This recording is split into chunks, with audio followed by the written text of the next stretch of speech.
Thanks for downloading this episode from Teachers Talk Radio. You can find the full schedule and listen back to all our shows at ttradio.org. Enjoy the podcast. Hello, good evening, and welcome to the show. With me this evening, we've got Lucy. How are you, Lucy? I'm good, thanks, Paul. How are you doing? Doing great. Two TTR hosts. I know. And our guests. Do you want to introduce our guests there, Lucy? Yes, so we have got Olivia, who you can see, or who I can see bottom left, and Katie Campbell, both from the Economist Education Foundation. And they are here this evening to talk to us a little bit about what they do with something called Topical Talk. So we're going to investigate and unpack that this evening. But first things first, I think everybody should be given the opportunity to properly introduce themselves. So whichever one of you would like to go first. I'm happy to go first. So I'm Olivia. I was a teacher for 5 years, so kind of classic statistic of leaving at the 5-year point. And I was a RE secondary teacher for that time. So taught philosophy, ethics, all sorts of different religions, and loved it. Now I'm at the Economist Educational Foundation. I've been here 7 years, and I'm now the programme director, overseeing everything that we do at Topical Talk.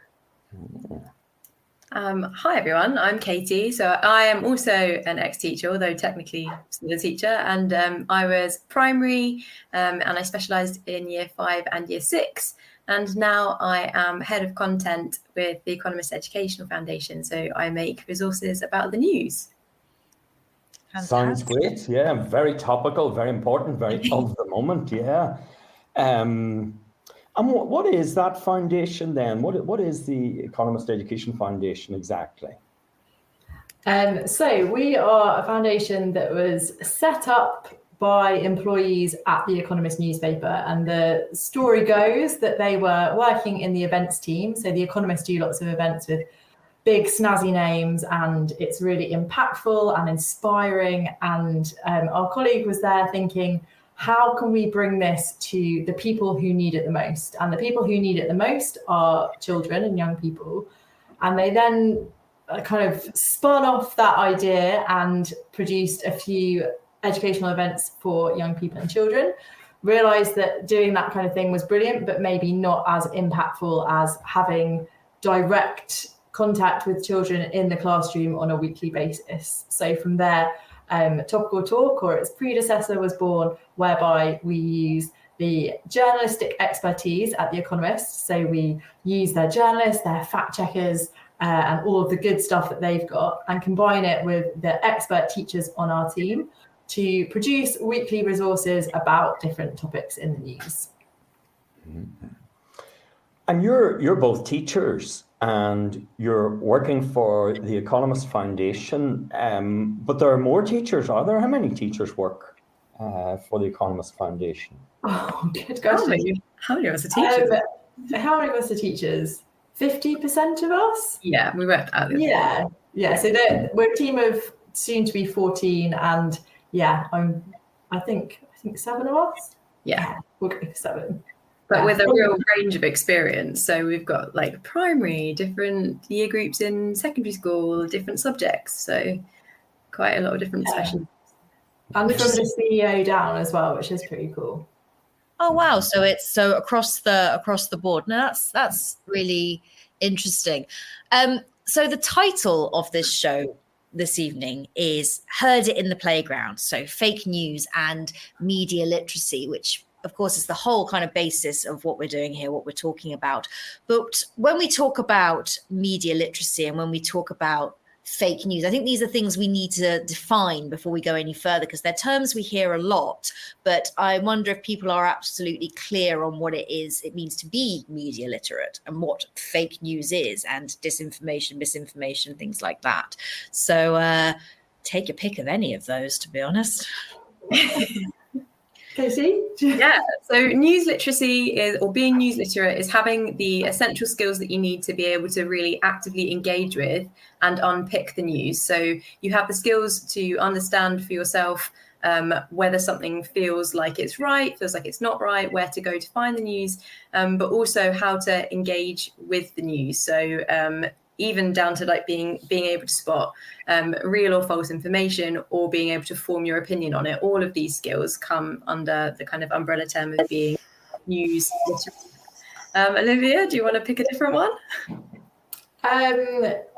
Yeah, I'm just thinking if I have anything to add, but no, I think that's true. Fake news for the young people, we put it into 2 different types of fake news. So there's misinformation and disinformation, and yeah, we're just I should probably say that we're not just, there are some organizations that are about unpicking fake news and sort of seeing the wood from the trees, for want of a better phrase, but we are about going beyond just what's real, what's not real, what's fake, what's not fake, and we want to get children really talking about the stories and being able to confidently have an opinion and discuss the issues that ultimately are affecting their lives now and will be doing even more so when they are adults.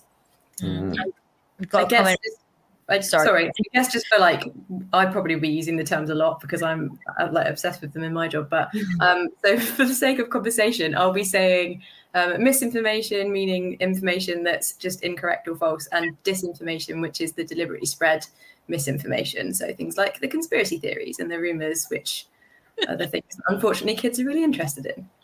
Very, very true. Coming from one of our regular viewers / listeners, JBL, who said teaching children how to decipher spin is crucial.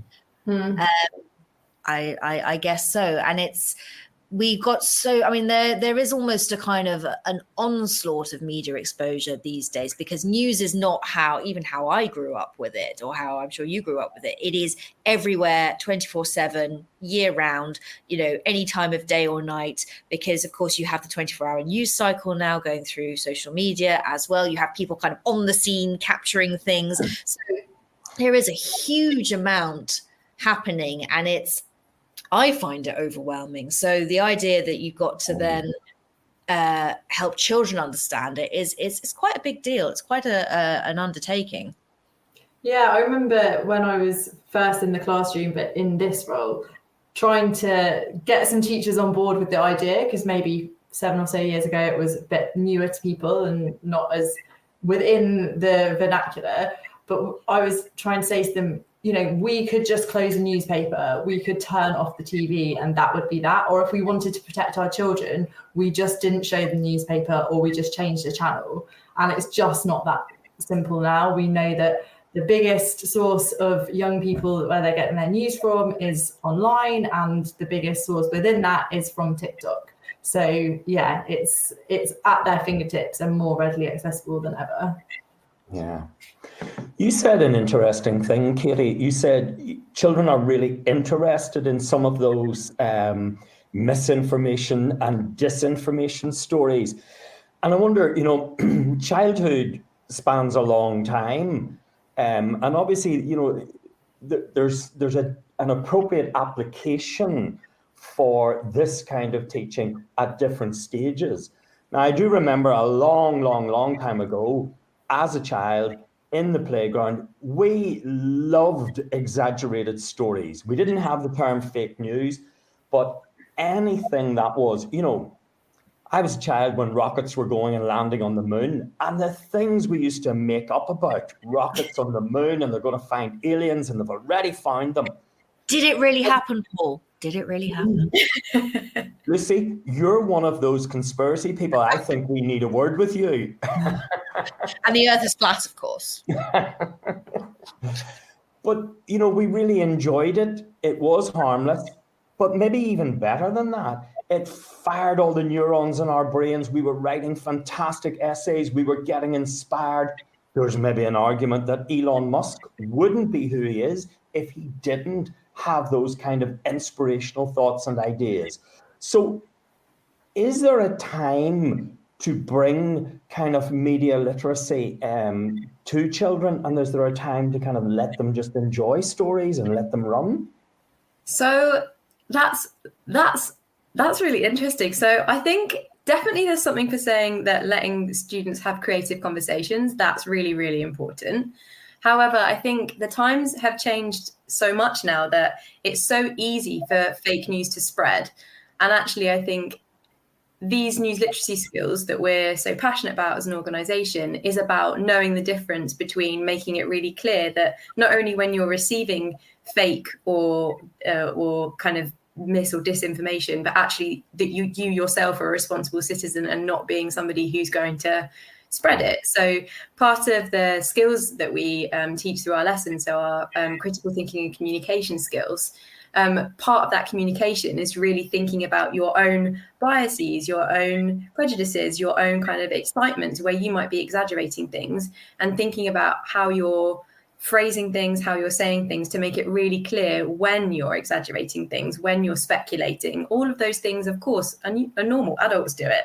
But it's the difference between making it really clear when you're speculating or being creative with an idea, or when you're actually passing across real news or fake news or something that you've heard. So it's just about kind of drawing that boundary of, oh, I heard X, but that doesn't sound quite right because, or things like that. So it's the line of making sure that, yes, do have creative and fun discussions because the news is really fascinating, but just make sure that you're not also becoming kind of part of the bigger problem, because that's when news can also become scary and misleading, and that's when kind of more prejudices and things like that are caused. So yeah.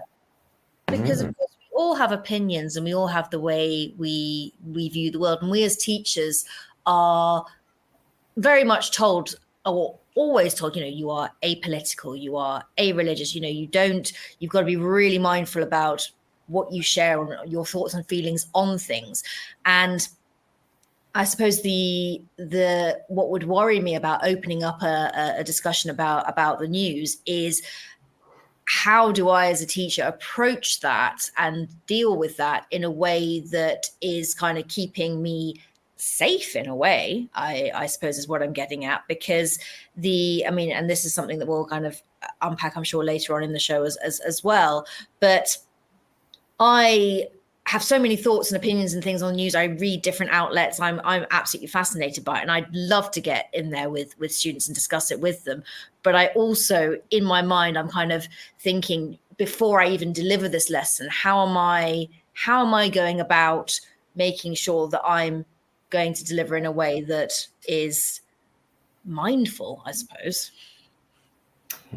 Yeah, I think that's a perfectly valid point. I think coming from an RE teacher background, like we probably all know you can't be completely neutral. It's just the way you even present the information is always going to come with some kind of undercurrent. If we're discussing who won the election the previous evening with your students, like they're going to cotton on. They're not completely immune to that kind of thing. So I think we try our best to counter that in a few different ways. So firstly, the information that is in our lessons is, sometimes we get emails saying that it's not, but it's neutral. Okay, so unlike The Economist that takes a really strong opinion about lots of different issues, we are presenting both sides and presenting them with equal weight.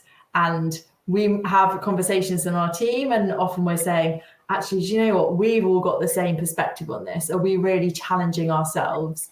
And then we go out to the journalists, the fact checkers, and if necessary, we go out to external consultants who can offer a different perspective to really make sure that we've got that balance. So teachers can feel confident that what they're putting out there, fact and information-wise, is neutral, it's impartial, it's showing both sides. And then the encouragement in the classroom that we give to the teachers is to really actually celebrate and look at all of the different perspectives that are in the classroom as well. So we want students' voices to be amplified. We want them to practice giving their reasons for them. But what is not important is that the teacher needs to model any of that themselves. So lots of the techniques and the pedagogies that we use are all about taking that teacher and shoving them at the back of the classroom and letting the students have the conversations among themselves and develop the skills to be able to challenge each other and question each other and, you know, really interrogate each other's opinions and evidence. But ultimately, the teacher should just be like hovering on the outside of that circle and it not always bouncing back to the teacher in between. So very much that's really difficult to do as a teacher. Even some of the best and most experienced teachers can't help but like interject. And we offer training for teachers on how to deliver these types of lessons. And ultimately, we plan them all for you. So Katie's spending all day, every day, planning this 1 hour lesson for you to deliver. So the activities should be planned so that it's like, this student should be asking this student this question, and now this group is doing that, and you're just at the back listening and soaking it all in and maybe, you know, improving people's phrasing or something like that, rather than improving the content or their opinion.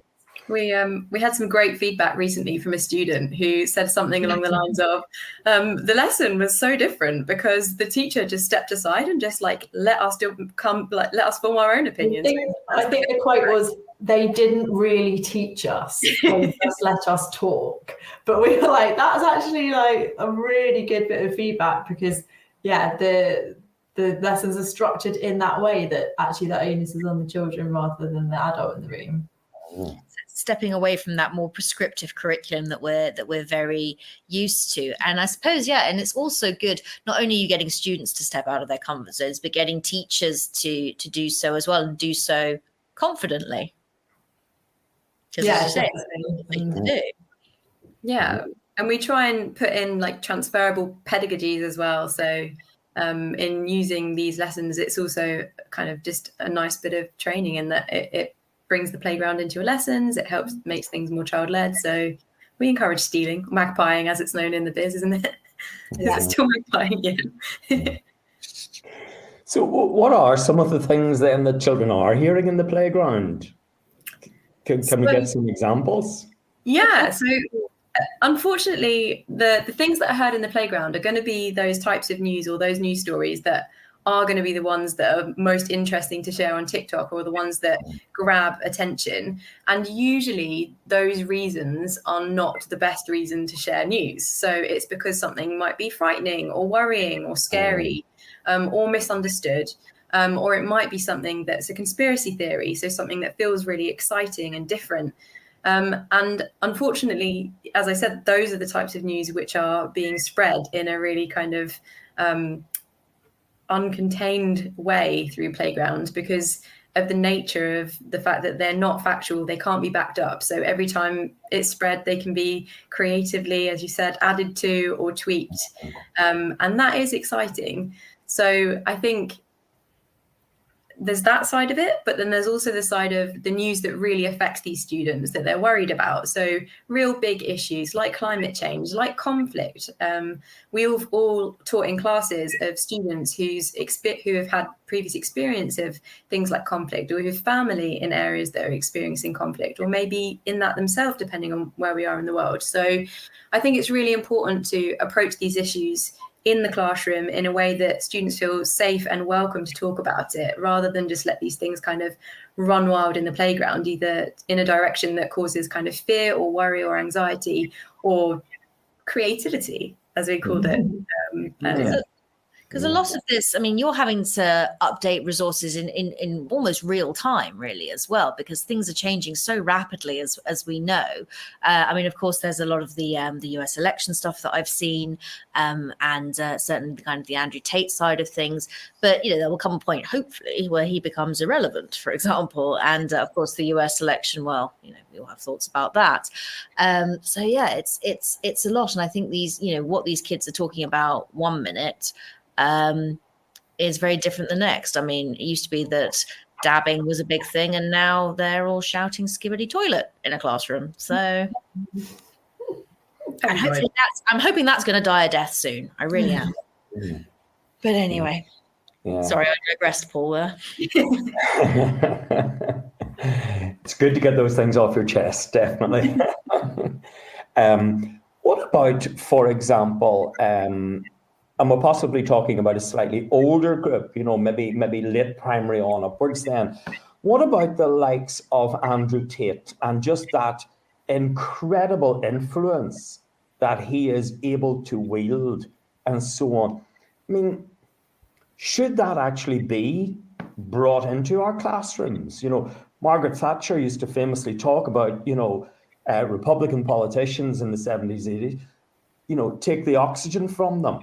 They had to broadcast with no sound. They weren't allowed to speak. And to an extent, it worked. People couldn't hear what they said. If we're bringing in Andrew Tate, are we not introducing him and his theories, philosophies, and all of that to people who know nothing about it and are unlikely to ever encounter anything about him? Really good point. And a few years ago, we did a live one-day event where we produced a fictional scenario based on real news stories, which got students to discuss whether or not it was a famous person should be allowed to give a lecture at a university, having made racist remarks in the past. And throughout the day, the students had to explore the different perspectives, from the perspectives of, like an anti-racism campaigner, students who would be in the classroom, someone on the university board, etc. And at the end of the day, they had to use everything that they had experienced and vote on whether or not this person should be no-platformed. And it was split down the middle. It was so interesting because I think we tend to think that our children are really liberal and they're just all just up for everything. But it was, that was fascinating to us. So I suppose in answer to your question, we addressed that issue head on about whether or not we should be sharing these extremist views. And I think the same line goes as what Katie just said just now, which is they're going to be talking about this in the playground anyway. We may as well be discussing it in a safe environment, or an as safe an environment we can produce in the classroom. So I think shying away from it because we think, oh, it's fine, they're never going to hear about it anyway. We just don't know where their algorithms are taking them. And while they might not hear it, in their year 5 and 6 playground, what if they open something at home? And I think siblings. Exactly. Your IP address knows that your older sibling has looked at something to do with Andrew Tate and then it's fed down to you. I think we can't be naive to the fact that they are being exposed to far more than we probably think they are. And therefore, let's bring it in. Let's do it with an adult in the room where it's a little bit safer. But on that note of, yes, doing it with an adult in the room, and I'm going to play my small woman card here, where I often do. Paul knows I do this semi-regularly. Now, I'm a primary teacher, and so most of the kids are kind of my sort of size, if not smaller, and the discussions we are having are often not intimidating for me, as it were. But I'm 5'3", 160 tall. The idea of going into a room of teenage boys, and I'm covering a lot in secondary at the moment, despite not being qualified to do such things. And these boys are huge. And I wonder, kind of, for me, I mean, maybe it's because I'm not a secondary teacher, but the idea of walking into a room and opening up a discussion about misogyny, about topics that I, as a teacher, would find difficult with a group of lads, I'd kind of want the assurance that again, the material that I'm delivering is not going to kind of backfire on me in any way. But as you've said, you design these lessons in a way that ensures that that does not happen, and that's more facilitated. But in terms of kind of, I'm going to call it teacher safety, what is it? Does Topical Talk kind of have anything in place, or anything as part of the training that acts as that reassurance for teachers, or that has that thing in place to say, actually, I need to halt this discussion, or actually, I need you to understand that this discussion happens within the confines of this classroom, and outside of that, I don't want to hear about it, as it were. I think for that specific example, so I've been in that lesson as someone who doesn't know the students. I've been into a secondary school where they don't know me very well, and I've taught this exact lesson about Andrew Tate and misogyny in the news to two groups of boys, groups of girls, mixed groups. You're and also 5'1" and 3/4. It matters. 3/4 really matters. It really matters. Important. Yeah. So I completely understand that, and there definitely is something about going into a classroom and taking on a really kind of contentious, controversial, strong topic head on. But I also feel as a teacher really responsible to address those topics, and I think the way that we do it in Topical Talk is to make everybody in the room feel safe. So we would never put a teacher in a position where they're going to be accusatory to anybody in the room, and equally we would never ever create a resource where somebody in the room is speaking on behalf of an entire community, be that a boy speaking on behalf of all men, a girl speaking on behalf of all women, marginalized communities, etc. So the resources often give a safe amount of content to work with, so statistics or facts. So, for example, the like root the problem. So, for example, in our most recent misogyny resource, we mentioned that in July or August this year, England and Wales announced that misogyny is a national emergency. So it's putting that someone like Andrew Tate, something like misogyny on TikTok into a much bigger picture, showing the scale of the problem.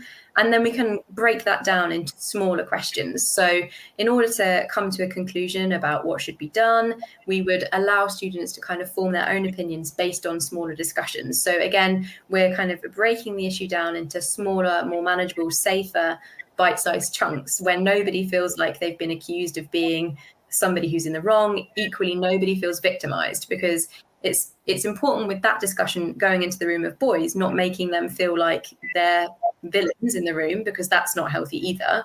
But also, we'd be going into that room, there would be girls in it. We don't want to put them into a position either where they're feeling like they have to defend themselves against the boys in their class if it gets into that kind of boys versus girls discussion, which again is not something that we would ever want it to do. So all of our lessons go through eyes and eyes and eyes and eyes. We play things out in the office, we get cards out. I've played games with pasta in my house to make sure that this would work no matter what the setup of the classroom. So by the time these kind of lessons hit your students, you can be assured that they've been tried and tested to make sure that everybody is going to feel safe in that discussion. Mm-hmm. On a point, Katie, you mentioned that you've gone into schools and you've taken that very lesson and so on. Do you think those lessons are better done by somebody the pupils don't know, by some external person coming in? Or would it be your sense that they're better done by and with teachers who have a rapport, who have a relationship, who know them well, and that relationship is mutual, that the children know the teacher well? I would kind of defer back to what Olivia was saying earlier and actually say the adult in the room isn't the person that we're asking to be the leader, it's the students. So again, we try and make things as clear as we can so that anybody could come in that room, take that lesson without loads of prior reading, without prior knowledge, and they could run that with a group of students that they either have a relationship with or that they don't, because we will always put the emphasis back on what the students are thinking, and ask the teacher to quite literally sometimes step out of the circle, things like that. But can I ask you then, so, I mean, children will be children, and hormonal teenage boys will be hormonal teenage boys. Now, they really will, and no matter how well your lessons are designed, in that half hour or in that hour, you have no way of predicting how that's really going to go. Is it not the case that at some stage, I take your point about stepping back, allowing the group work, allowing the exchange, I take your point absolutely about that. But is it not the point that at some stage, the teacher needs to move in and maybe not teach or, re-grab, but maybe just to shore up or kind of, keep something in a certain direction, gently, easy, a little hand on the tiller, if you like. Is that not the case?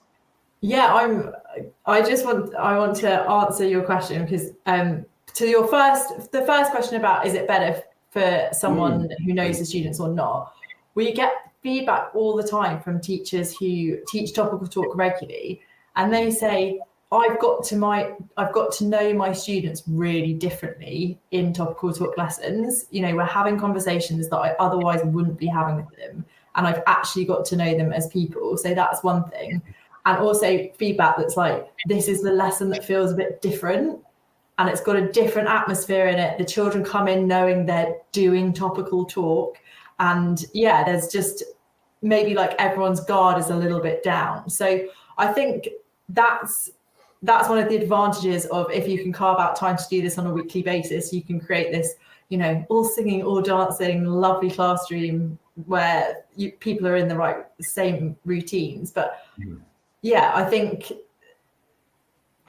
your regular teacher is the best person to have those kinds of relationships with, because yeah, you know your students the best and you are the expert in the room. And I think that kind of answers your second question, Paul. Like, yes, sometimes things are going to escalate or get out of hand, or one child is going to feel like they're being victimized. We can't do the whole thing for you. Okay, we're planning these lessons for thousands of teachers around the world. Ultimately, you're the expert in your room and you know your kids the best. So yes, we're not saying like you have to follow it to the T. Even the best designed lesson in the world needs to be taken and owned by you in that setting. And I mean, you know, if you have two classes, the class you have on, you know, Wednesday morning at 11 o'clock, that lesson could go very differently at 2 o'clock with a different group. You know, absolutely, yeah. Yes, I do think so. I was involved in some research about RSE, as we call it in Northern Ireland, relationship sexuality education. And I do remember that the students did say that their preference was they wanted to learn their sex education first and foremost from their parents, but teachers were second. And quite high up on that kind of you know, list of who they wanted to learn from. It's very interesting, yeah. And you know, and Lucy, I'm hogging the show here. I mean, don't be afraid to. No. You crack on. Yeah. I will butt in if I feel I need to. Can I be really clear then? Just can we be really clear on when, how, and what point a teacher kind of stops kind of being back against the wall and moves in, and kind of what does a teacher then do? I'm thinking of this like from my own experience in the classroom. Again, I'm 5'3" and I taught in a secondary boys' school, and yeah, I have had to step into those conversations before. And I think thinking about it with my topical talk hat on, it would be if the language became inflammatory, if a child in the room felt victimized. You know, we would hope that you had set up the boundaries in your classroom of having respectful conversations, and you had your own ground rules. And if those were being broken or going against, that's your point to come in. If you hear children, you know, repeating information that you know is incorrect, you don't have to sit there at the back and nod and go, No, if a child's saying something that is factually incorrect, you should be challenging them on that. That's absolutely fine. So I think, I'm much more reassured to hear that. Those are probably the two paths I would say. I'd say if the information they're espousing is not correct, challenge them. And if they're making someone else in the room feel like rubbish, they need to be challenged and brought into line with your school policy and ethos and everything like that. It's not like all the rules are out the window. No, I think my point about teacher step back was just the teacher doesn't have to be the one that has all the answers and all the knowledge like you would in another subject. So usually you lead, you instruct with the knowledge, with the kind of angle of the knowledge that you want to get across, and you have to have a good background in that to be the person that answers the questions. But with this, you can leave those kinds of discussions with the students, but of course always make sure it's a safe and respectful environment. My last question for a moment, and then I'm going to take a little break here. Olivia, you did say that you got feedback from pupils, you feedback from teachers as well. I absolutely agree with you. It's a very different approach to teaching for some teachers who rely a lot on knowledge, rely a lot on books, rely a lot on texts, Modeling, maybe some skills and so on. But what we're really in here is you're absolutely plunging into the area of personal and social development, which can be very frightening for teachers who like to rely on the facts, the knowledge, the PowerPoint, the books, the text, the homework, and so on and so forth. How do you encourage, how do you support, how do you get the courage to teachers to be able to do that? First and foremost, we show them, I would say. So all of our training that we provide is a case of getting the teachers in the room, getting one of our resources, and getting them to act in the role as students, which we all feel very uncomfortable in an inset day when you're being made to behave like the students. But you workshop it. Exactly. So it's just the best way to do it. And it's interesting that you talk about those teachers who are really, not familiar with this type of teaching, because we work globally. At the moment, one of the most exciting things we're doing is working with a group of teachers in Lagos in Nigeria. This is completely new to their way of teaching, which, as you mentioned, is very didactic. It's from the front. And we have trained a trainer in Lagos to deliver training about topical talk and these types of pedagogies. And so far, it's going really well. And the teachers are very excited and receptive to it because it is something different. And as soon as they can start seeing the benefit with their students, that's where the confidence grows. And I think I can say that when we give training to teachers, we have those teachers who are either at the start of their career and don't have the confidence because they've experienced nothing like it before, or they're later on in their career and don't have the experience because they've never done something like it before and they don't like it. So often we're working with a room of like really different types of people and having to get them on board. And it is just a case of, let's get up, let's start talking about the most recent headline or something controversial we've heard from a friend or family member. And as soon as they're in those shoes and can see how it works and can see the changes or like the skills that they're developing, that real like proper listening, that's when they buy in. I'm not sure if that answers your question. Yeah, I think it is difficult for some teachers, and maybe that's where, school management, individual mentors, and, individual school training and so on, maybe that's where important, that becomes important then. Yeah. In giving these teachers the confidence to go in and do that. Yeah. Yes. And I should also say that the content that Katie's producing week on week in, week out, isn't all big, scary issues. We're covering a variety of different things. We've had a headline in the past 6 months about the Taylor Swift effect, or we've looked at space exploration or the advancement of AI and whether teachers could just be kicked out because the machines can come and do it better themselves. So teachers don't have to do the most big, scary topics if that's not what they're comfortable with. There's a route into that, and starting with some of the lighter, maybe more big, broad philosophical questions might be the way that they find that they can work up to that. Yeah. You're talking about sort of setting up in Lagos. I've traveled and taught in India prior to now. I actually did it as part of my PGCE, again, very didactic, all of that.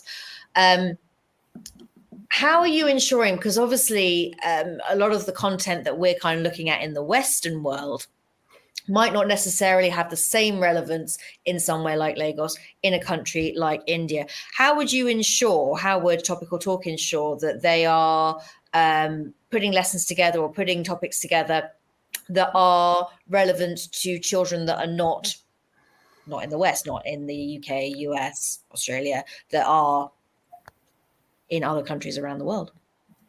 Yeah, that's a really great question. So our resources follow kind of the biggest issues around the world. So they're not just Western focused. So we've covered things like the Indian election, we've covered refugee crisis and conflicts around the world, and we've covered innovation around the world as well. So we make sure that we have a balance of where we're picking these news stories from, and also because of we've talked about having like a neutral, a balanced kind of angle with that also helps with the different perspectives that will be in the classrooms around the world. So we're not asking for any background knowledge, we're not asking for any background experience of that particular news story in order to have a discussion about it. Instead, we might focus on an interesting ethical dilemma or a philosophical question or a hard kind of this or that goes within a news story. So if we're talking about conflict, for example, sneak peek, we've got a resource coming out about the idea about should countries help or support other countries in times of conflict. So we'll be using examples from the news. So we'll be referring to Russia and Ukraine. We'll be referring to Israel, Hamas, Hezbollah, so lots of different global examples, but then we bring it back to the core question of should countries be supporting others during times of conflict? So again, students don't need background information of those particular conflict or lived experience of those particular conflict to be able to discuss that question at the level of depth that's appropriate for them. Yeah, not sure if you've heard the news this evening, but maybe the Prime Minister should be in one or two of your classes. Into that, I think he was quite contentious today, and in some of his what he said. Sorry, Lucy, I interrupted you there. No, it's fine. No, I just think it's quite interesting because certainly just from my own experience of working in international school teaching English curriculum and sort of often doing battle with, you know, what's relevant. And the example I continually refer back to is I'm not going to teach Tudor kings and queens as much as it's part of I'm not going to teach that in Portugal. I changed the whole module and did it on Portuguese explorers instead because it was relevant. It was contextually, I can't even speak today, relevant to where we are and what we're doing. So for me, as I'm sure it is for you and for Topical Talk and for the foundation as well, it is important to ensure that there is that global perspective and that sort of international mindedness as well, because I think for a lot of students, it's sort of they don't really as much as we are, you know, the world is getting smaller, they're not seeing past their sort of immediate surroundings, and so stories like this and news like this actually encourages and almost forces them into sort of stepping out of themselves and discussing things more widely. I just wanted to come back to something we were talking about, which was sort of the lesson facilitation itself, and sort of ensuring and setting up that safe space in the first place. I mean, you'd like to think, of course, these classrooms, you know, you as a teacher have certain protocol and things in your classrooms, but would you encourage sort of teachers before kind of launching into a topical talk session? Because I mean, you could do it and kind of see how it goes, but would you be encouraging teachers first to sort of have protocol or actually go through when they introduce it to students saying, right, this is the kind of thing we're going to do. These are my expectations. This is kind of, as much as I'm going to kind of be taking a step back, these are the kind of almost put a sort of, I mean, it sounds very primary school of me, but have a kind of charter in place to say, you know, when we run these sessions, this is the kind of approach I want you to have.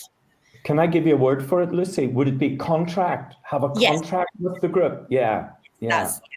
Super question. Yeah.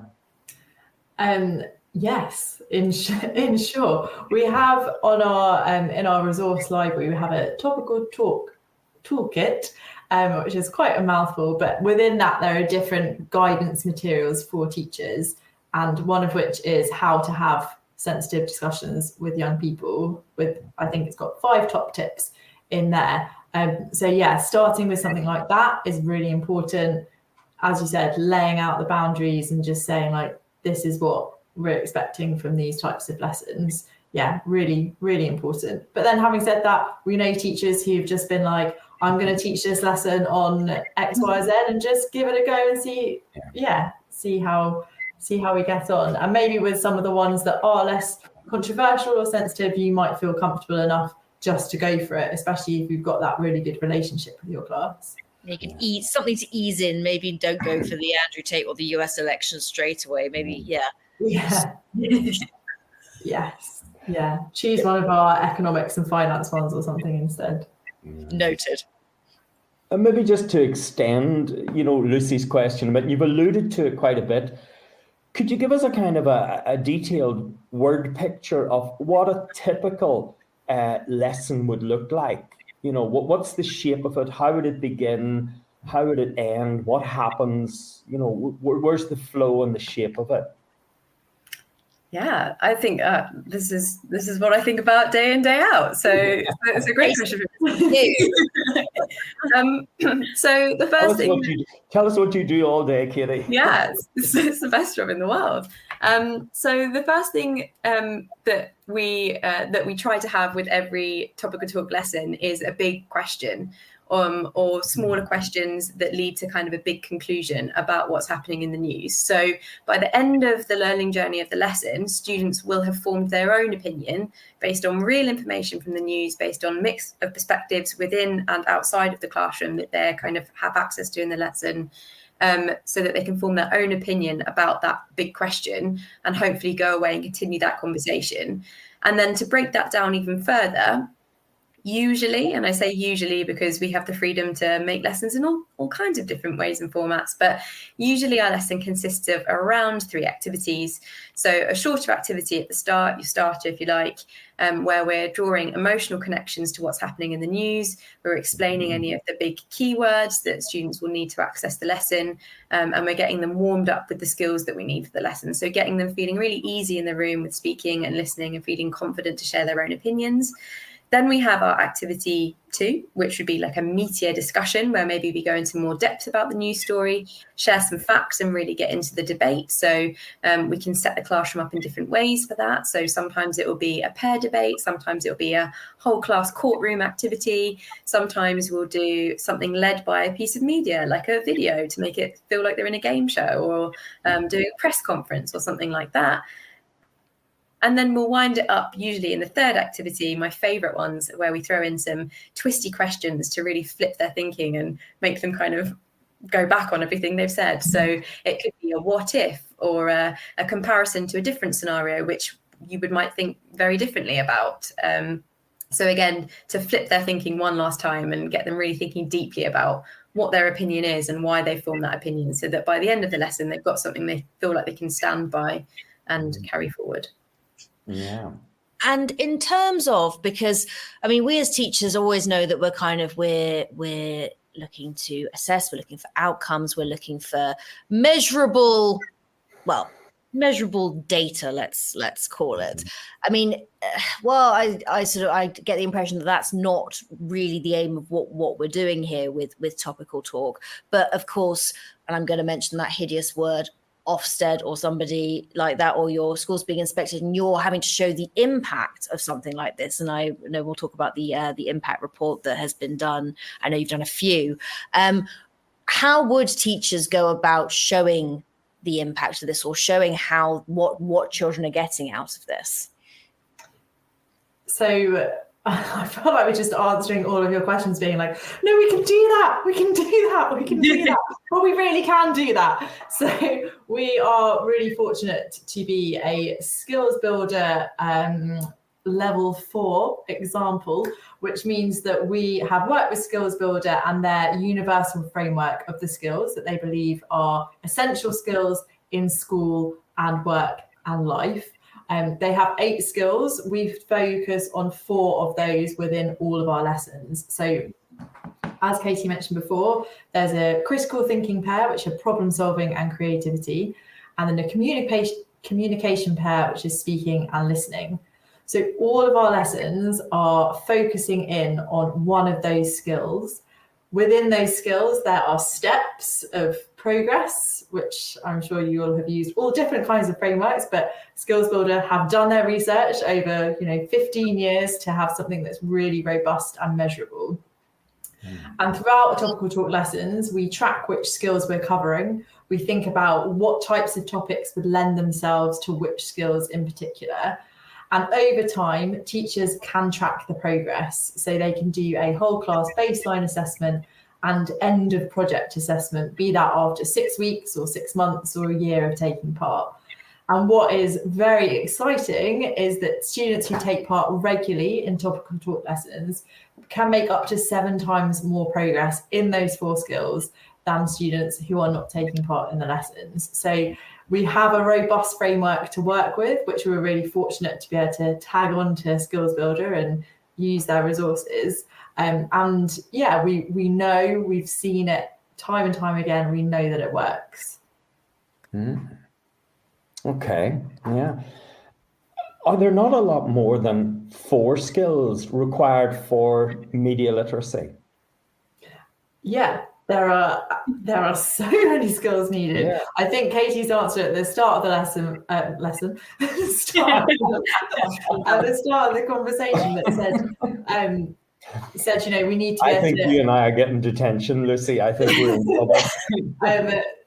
Be able to know like how to unpick stories or see fact from fiction. All of those are part of your media literacy toolkit for sure. But I suppose we can't do all of these things in all of the lessons all of the time and measure them.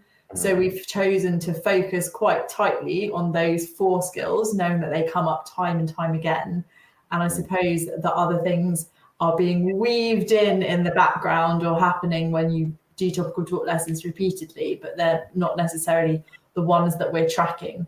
But they are the ones that when we do case studies on schools or interview teachers, they're the types of things that our teachers just come out with randomly, like, oh, my kids are so much better at actually listening to each other and not jumping in, for example, or my students are so much better at challenging each other on the sources that they are using to support their arguments. So I suppose, yeah, we can't measure it all. We've chosen what we do measure, but we know anecdotally that we have so many other things happening alongside. Just a nice note there from admin saying we've hit 1,000 live viewers on all platforms. So go. I know we were talking at the start about kind of the viewership that we get, and I said to you that this would do well because it piques a lot of people's interest. A question that I probably should have asked earlier on. All this is great, and you know, I feel like we've fired sort of questions about you about how the lessons work, what you can get out of them, what you can measure, all the kind of teachery questions. And I feel like this is another teachery question that will probably get a lot of moans and groans, but it bears asking. We have, whether it's primary or secondary, timetables that are rammed, chock-a-block, full packed, you know, things are getting sacrificed, we're losing things. In your sort of ideal world, if you like, in this ideal, lovely, hippie world that I inhabit, where do you see topical talk fitting? Do you see it maybe replacing something, dare I say, like PSHE? Do you see it forming part of English lessons? I know Paul's pulling faces at me. Where do you see it? Because these lessons take time to facilitate them and do them well.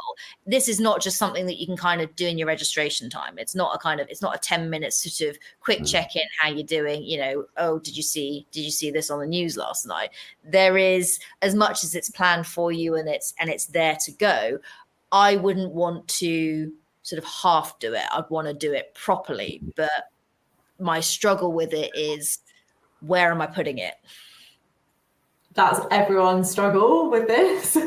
I will talk from the experience that we've had. So you're absolutely right. People come to our resources and they're like, love it, but when? And we have to think of all of these creative answers for them.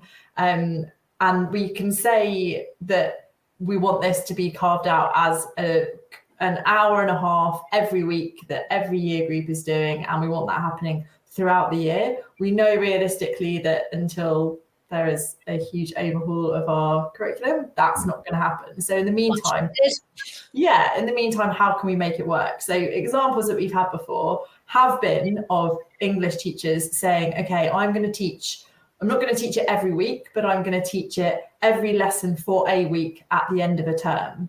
and take, 5 hours across the week with my class and just teach topical talk.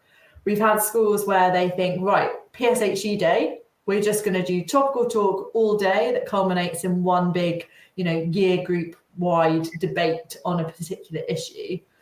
We've had the group I mentioned to you in Lagos in Nigeria. They have taken all of the resources from the back catalogue that are about sustainability and climate, and they've carved their own little curriculum about those topics, and they're teaching those over the course of a half term. We have had primary schools where they just have an afternoon a week where they teach topical talk, and it's their favourite afternoon of the week, and everyone fights over who is allowed to take that lesson.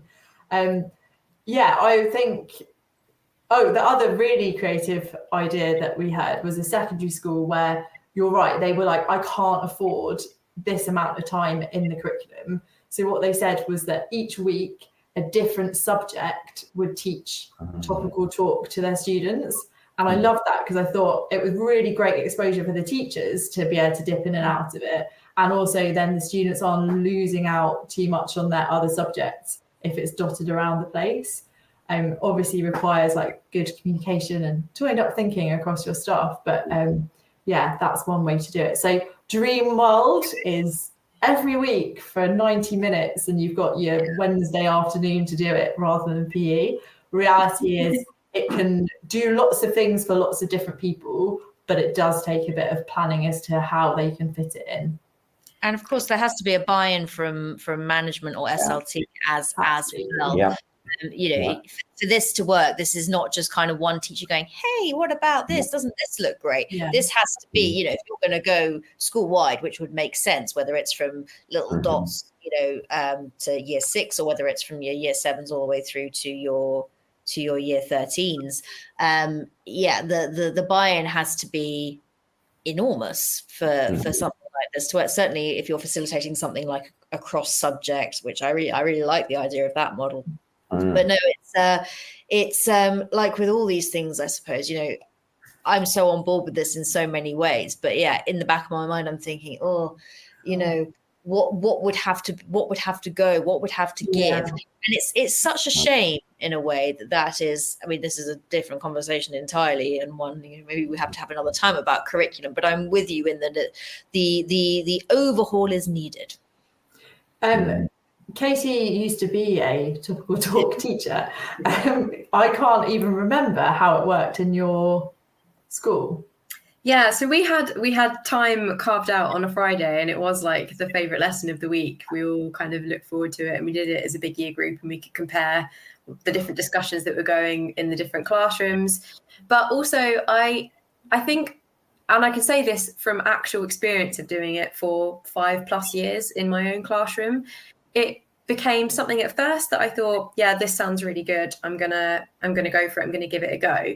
But once it was really embedded, and once these children had these conversations for months, for years, the impact was absolutely huge. So on the one hand, it made my teaching of other lessons easier because students could almost understand why they had to learn about the world, why they had to learn that obscure thing in maths, because actually then we were applying it to real life contexts in lessons about the news. It's really important to understand numbers and be numeracy literate if you want to solve real world problems. They could get it. They understood things that were going on in history and geography and could say, well, isn't that repeating itself, miss? Yeah, that's the point. So it made our actual other curriculum more real because they were able to then apply it to the real world, not to mention the impact of it on their individual lives. So it becomes much easier as a teacher to fit things in and put that extra effort into getting something new into the classroom when you can really see it come alive in these students. So I remember this boy is the reason why I have this job. So there was a boy in my class who struggled with other subjects. So he was on the quiet side, he struggled academically, but in topical talk, he really came alive.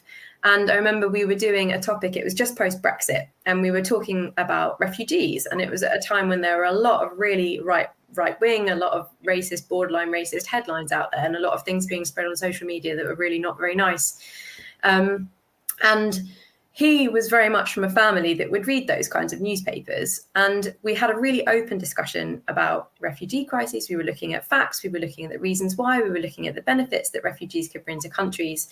And it was a great discussion. The next morning, 7:30 a.m., his mum was waiting for me at my classroom door. And to any teachers, that makes you feel sick just thinking about it.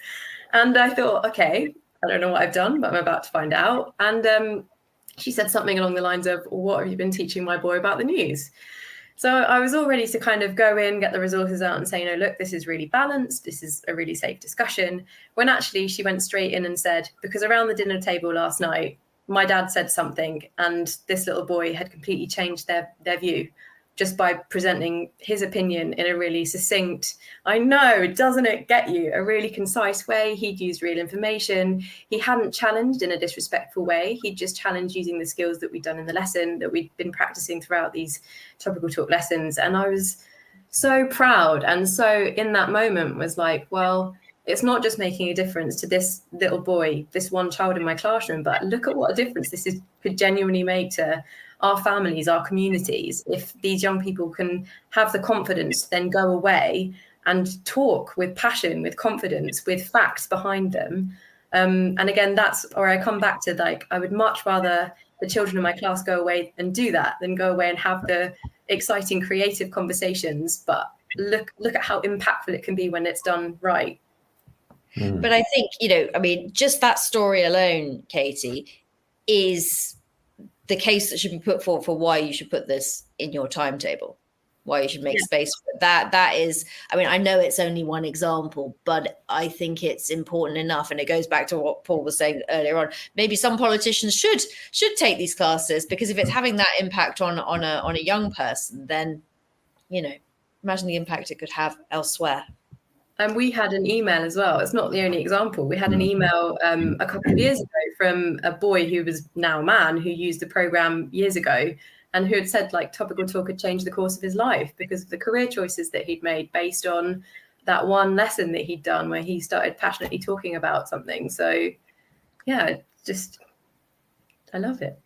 The power of education, very definitely. Yes, it is indeed. But you raise a point there. I think we were going to ask it in a while, but we'll ask now. What about parents? Because although that experience you describe is very positive, it's very good, it's very affirming, there could equally be as many, if not more, experiences that would be very damning and really shake a teacher's confidence, and perhaps even, give rise to a teacher having to appear in front of principals and governors and explain themselves and so on. What is the position, role, and how do you account for parents in topical talk?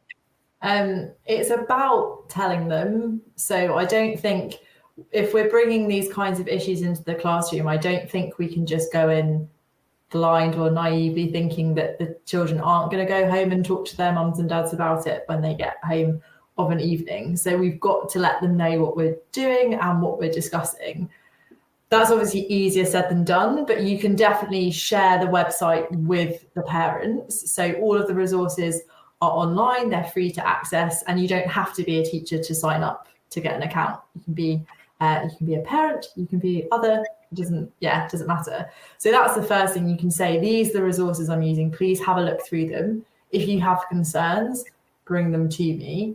I think opening up that line of communication is really important, and giving them the heads up that, and kind of, as I said before, like, not every week is going to be wildly controversial and get them to be, out protesting on the streets at the weekend, but some of them might be. And I think you should use your judgment. You'll also really know your school community. You'll know the topics that are going to irk certain, parents, etc., and the ones that you might want to give them a heads up about. Whereas I don't want to keep giving the finance and economics ones a really bad rep, but you might not be needing to tell them that that's what you're going to be looking at next Tuesday with Year 6. So I think it's getting them on board too. So I take your point about informing parents, and I do agree, when they know what's coming up, they're much less likely to be reactive. You still might get a response from them, but it's a lot less likely to be a reactive one. And here in Northern Ireland, you know, when we do things like relationships and sexuality, we have a statutory obligation to let parents know a minimum of a fortnight in advance that that's coming up. But interestingly, in Northern Ireland, parents have the right to opt out.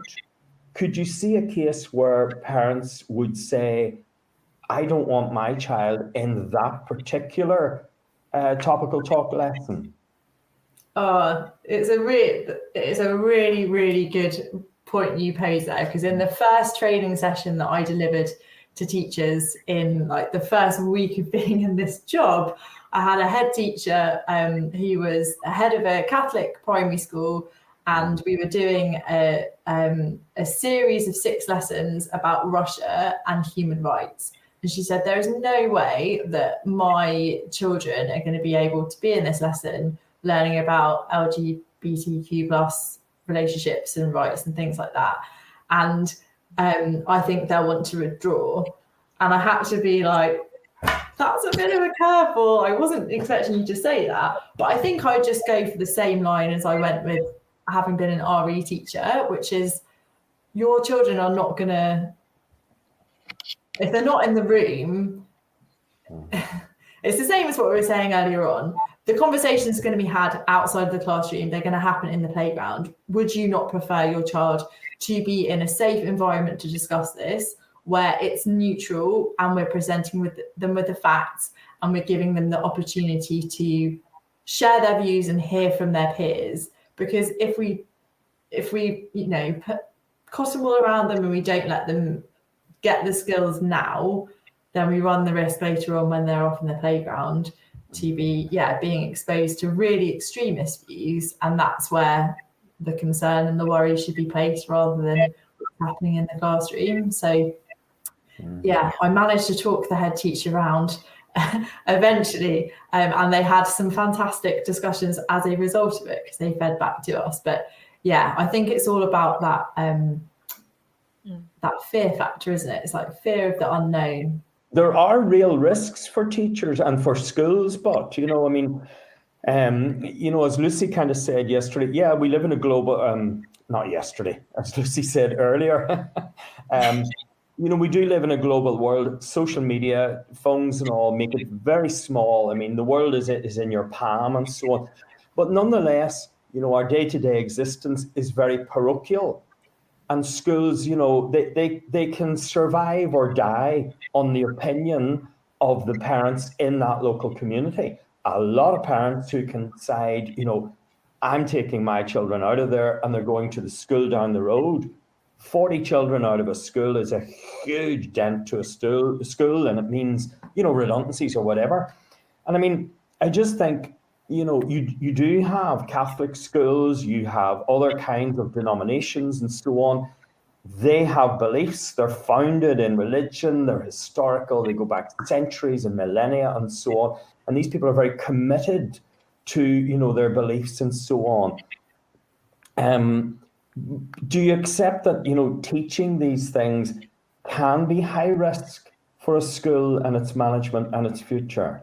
Yeah, absolutely. And I don't think we're in the position to push this on schools where it's not right. So as I said, we work globally. There are some schools in different parts of the world, and especially in the Middle East, where they say we can't teach this topic. And the teachers are best placed. We are a third-party organisation. We're not going to be some draconian authority to come in and say you must be doing this on a weekly basis. I think it goes back to what I said before. The teachers are the experts in the room. You've got to make the judgment call. We can only encourage and want to foster really good habits of getting into these kinds of conversations. But if you think that 40 parents are going to take their kids out of your lesson if you teach it, then that's probably not in the children or the school's best interests. Mm-hmm. But as you say, there's a variety of resources, isn't there? So maybe there are, I mean, you can make your case to parents, but there are always going to be people that you will never get through to. And I'm sure, you know, you wouldn't force it on them. You'd like to think, oh, you know, wouldn't it be great if they gave it a go? But yeah, there are going to be some that you're not going to get home on. It's the nature of the beast. And there are going to be some situations where it's not worth the risk for them. And while it's a shame, it's kind of, I suppose I mean, I don't like this expression, but it is what it is. I mean, it's, you know, I mean, and I suppose that's why I asked you about, you know, resource relevance according to sort of different places in the world. Maybe there is a case for sort of resources that are sort of I mean, I'm sure they already exist that are sort of, well, you've already said that are sort of slightly softer topics and inroads. And then who knows, maybe over time they might be more inclined to reach for something a bit more controversial. I don't know. There is, Lucy, I think you're right. There is something of that confidence and trust building that goes on. And I think you start, you know, the thin end of the wedge and it grows. And not only do teachers and pupils grow in confidence, but the community grows in confidence that school is able to tackle controversial issues. They're able to do it well. And you get great examples like the one Katie said earlier about what happens at the dinner table in an evening and the parent comes in the next morning. But I also think cluing parents in is so important. And we talk about this a lot on Teachers Talk Radio, and about how since certainly in the wake of COVID, the kind of the breakdown in communication that has happened between schools and communities, schools and parents. And so, you know, in approaching something like this, in bringing parents on board and explaining what you're doing, it's far more likely to go well, because at the end of the day, what is the big secret? I mean, we as teachers, I mean, certainly I as a teacher don't feel I have anything to hide. I'd want them involved. I'd want them, you know, I'd almost want to workshop it with some of them and sort of be like, you know, this is how this works. This is what we're going to be doing. We want to share this with you. This is the world we all live in. We all exist in it together. So why not, you know, I invite you to kind of almost come on this journey with us. And I think that, or I'd like to hope that a lot more of them would be receptive to that, because they're being included. Yeah, great point. Yeah. You've said a few times that you've said that topical talk is the favorite lesson of the week or whatever for quite a number of pupils. You've said that a few times, and I'm going to challenge you on that, because you haven't been in my lesson on no, wait for my best lesson: irregular French verbs in the past historic tense on a wet Wednesday afternoon. Oh, Paul, stop. Sign me up. No, I'm hiding behind the burger. No. That is a lesson to be in. I mean, Paul, if you can sell that, what year group was that? That would be GCSE, of course, yes. I mean, if you can sell that to a bunch of 15, 16-year-olds on a wet Wednesday, then you are a far superior teacher to me, my friend.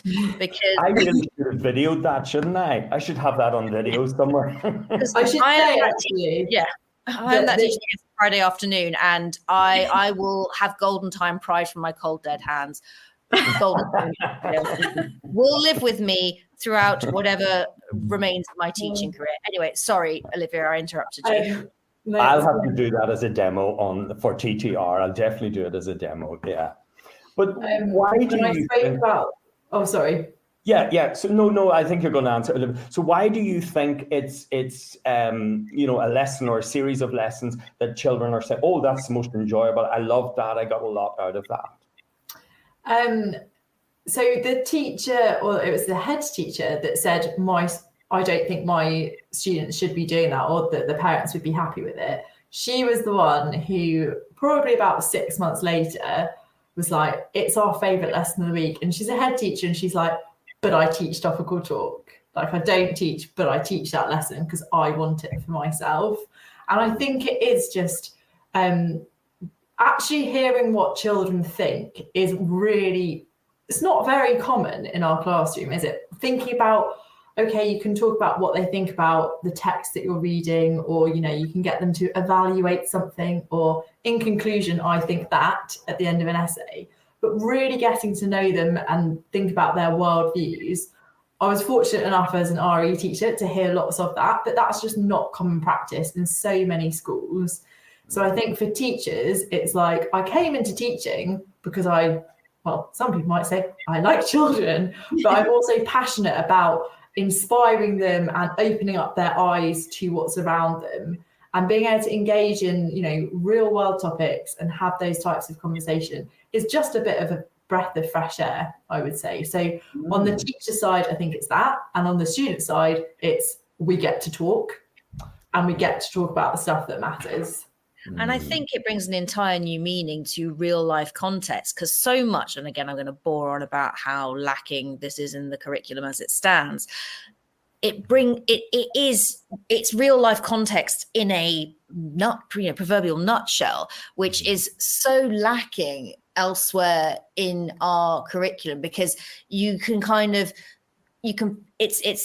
tangible, it's there, this is happening in real time, you're discussing things that are happening today, right now, in the world around you, and there's a huge power attached to that relevance that I just don't know that you get so much in other subjects. I think with the students that I taught as well, and when I run workshops with young people now doing these lessons, I think one message that we always get, and that people always fall into the trap of saying, and that teachers say, is that young people are the future. And I always feel like, no, I kind of want to correct you on that. And I'm always like, no, you are the now. You can have these conversations now. You don't have to leave it to the adults to be having these conversations in places that you can't see, that you can't hear. Why don't you raise your voice now? You can still be an empowered citizen just because you are a child, a teenager, and you have a right and a voice. And opinions that you can use and that you can say, and that there's no reason why you should wait to begin thinking about how to solve some of the biggest issues of our time. So I think in my classroom, it was always that it's really empowering, and that you feel like an active citizen and not just a child in a classroom. You feel like you're part of the bigger picture. And I think that's something that all children, all people strive for, really, isn't it? What difference can I make in the world? Yeah. One of the things I would talk to teachers a lot about in different contexts is that, you know, we all have a fundamental need to know and to be known. It's a very fundamental need. Now, in traditional schools and teaching and curricula, it's actually not there. And I spent a lot of time over many years trying to get it into schools through pastoral care, through personal development, through social education and so on. But it changes children's purposes and meanings quite a bit when they can have that safety and they can talk freely, you know, that they know the teachers at the back of the room. So there is that sense of this is okay to talk about this. And yet they have, and I'm glad we've now clarified that, at the end of a lesson, a teacher can come in and just shore up, you know, where views have been a wee bit kind of wobbly or whatever. And I think children love that, because to them, that's a gateway to maturity. And I know we laugh about French verbs and this and the other and all the rest of it, which are important to them. But for children, much more important is how they're growing, the type of person they're going to become, the views, the attitudes, the outlooks that they're going to hold. And I think, you know, Topical Talk does that well. You know, it gets right to the heart of that. Yeah. Okay. I was going to Paul, I was going to sort of, while he clears his throat, sneak in. So going forward, I mean, we've talked about sort of Topical Talk, what it looks like now, how it's developed over time. But I mean, as we're sort of creeping towards the end of this show, I suppose what I want to know is, what does the future hold? Like, where are you going with this? Because it's exciting now as it stands, and I've learned so much from this, and I think it's great. But surely you're kind of jumping at the bit. There's got to be more. There's got to be kind of next steps, and I'm excited to know what they are. Yeah. Yeah, we have big aspirational goals, which are just around the corner if looking at the calendar. So by 2026, we want to be reaching 1 million children every week. So yeah, that's a big number. We want to be in classrooms, and I suppose the goal is that we'd be a household name. I don't know how many households will be, reading off The Economist Educational Foundation. But what we want is for teachers to think, this amazing or big thing has happened in the news. I need to tell my kids about it. How am I going to do that? Or where am I going to go? I go to Topical Talk. So yeah, we want to be reaching 1 million children in 2026. And yeah, we know that the need is there, and now it's just a case of getting our resources out there more widely. Mm-hmm. That's interesting. I think that. Sorry, Lucy, go ahead. No, go ahead. I was just going to say, are resources available in multiple languages yet? Not yet. So yeah, watch this space. With a language teacher. We discussed it just this morning, Katie, about translations and where we go with that. Yeah. Sorry, Paul. I'll be quiet. No. Just on your resources, gosh, they're dazzling. No school has a hope of producing anything like the quality, the nature, the breadth, and I mean the number. I mean, you're adding, lessons in every week. Can you just tell us a little bit about where teachers and, as you say, parents and others can access your materials, what they look like, and the kind of the shape, the quality, and the nature of them? Yeah, so this is my bread and butter again. So they're free for anyone to download around the world, and they're easy to download too. You just need to go to our resources website, so our Topical Talk website, which is talk.economistfoundation.org, and there you've got our full resource library, and it takes 3 seconds to sign up. You just need to enter an email address, and then you can download to your heart's content. And then each resource comes as a perfect little package of delight. It's a PowerPoint, so it's really easy to run in your classroom, and that PowerPoint might contain links to videos or audio, so a real kind of easy to run experience for your students. And then everything else comes as a PDF. So really easy to run through, a simple teacher instruction. And it's just a one-pager. So again, something that you can pick up and work with on the fly, a really quick read through, and anything else that you might need for the lesson. So that could be cards or posters or a negotiation sheet. So really easy to work through. Everything is packaged and there for you. And what makes them special, they are the best news resources of their kind around the world. Nobody else does exactly what we do. And it's not just created by a team of teachers. So pedagogically, they're really sound. We stay up to date, just as you guys do, with all the latest pedagogies. But also they're fact-checked and edited by the senior editors and fact-checkers at The Economist newspaper. So everything that we make goes through the same editorial system as The Economist newspaper. So you can trust what you're teaching is factually correct, up to date, and, well, I keep using the word, but safe to teach your students. And I do mean this in the best kind of a way. What is in this for The Economist newspaper? Why are they doing this? Great question. So we're an independent charity, so we sit kind of within their wider business group, but we are not money making for them. Why do they do it? It's what drives the journalists. The journalists are journalists because they want people to know and understand about the world. And that's ultimately the same mission for the foundation too. So although The Economist newspaper is not making any money out of us, it's great for their journalists to have something at the end of their day that they feel really actually benefits an important audience. So for example, at 6 p.m. when Katie sends a resource to one of the senior editors and says, can you give this a proofread, please? Or I need your opinion on X, Y, and Z. For them, it's like the thing that really excites them and gets them fired up. So although I don't think we're necessarily we're not raking in the money for The Economist, it's not doing their brand any harm, and it gets their employees really excited about the thing that drives them the most. So if, for example, the Sun newspaper were to come up with something akin to that, how different would it look? Good question. I really don't know. Other newspapers do have media literacy programs. They do. And some of them have really good ones and produce great resources. So yeah, by no means are we going to be everyone's favorite kind of news literacy resource. And you might find that actually the Guardian Foundation offers a program that much better fits the needs of your students. So I think what's great is there are lots of news organizations doing similar things.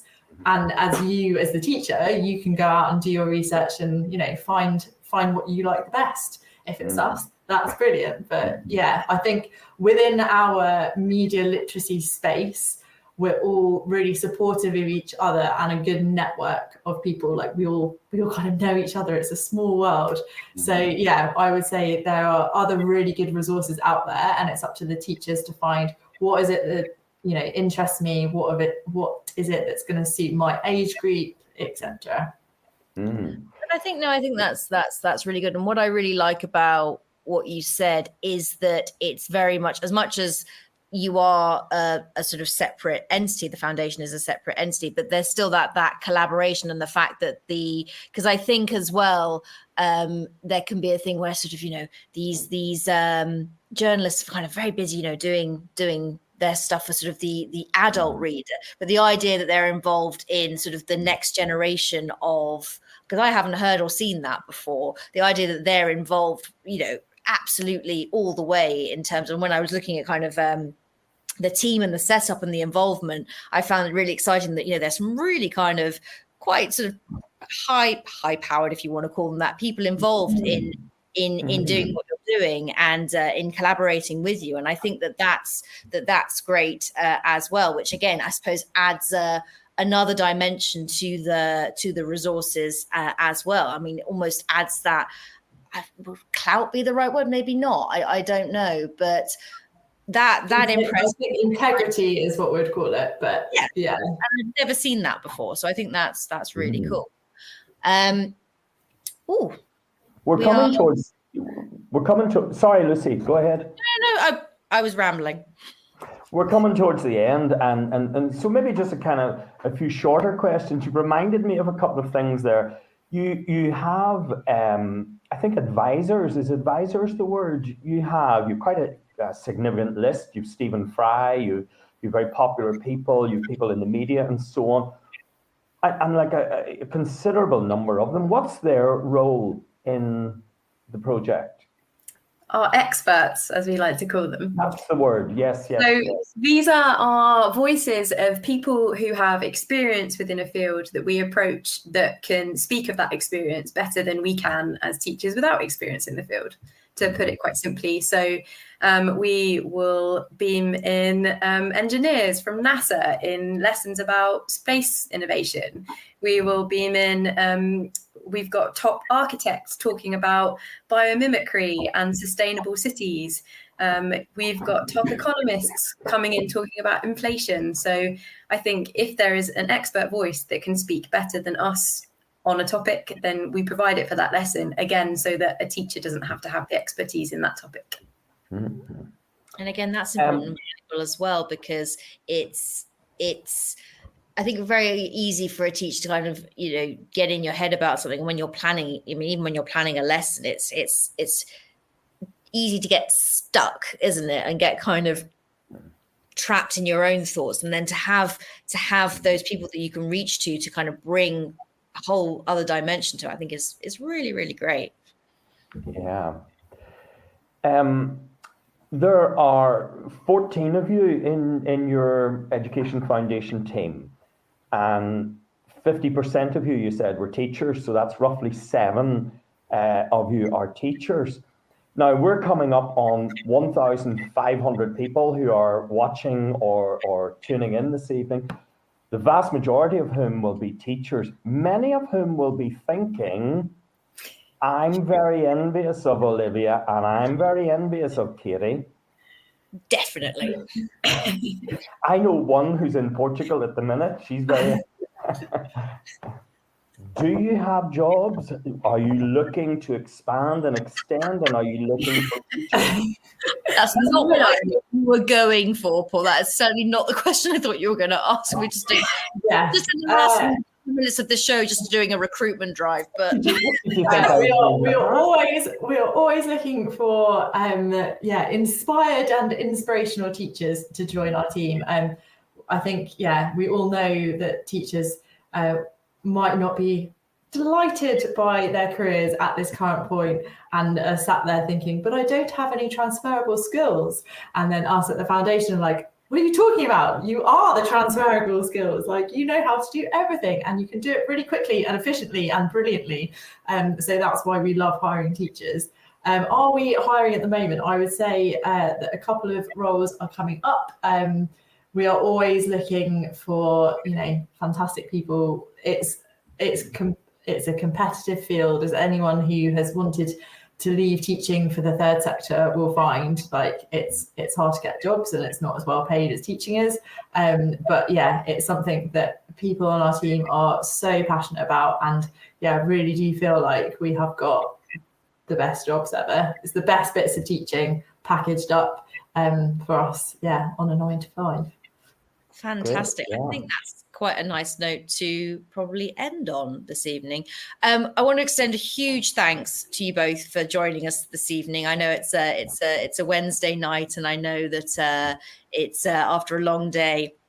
It does take a bit of energy to certainly join the likes of Paul and me for an animated chat, but it has been truly enlightening and really fascinating. And I hope that you've enjoyed it as much as we have. So we truly appreciate it.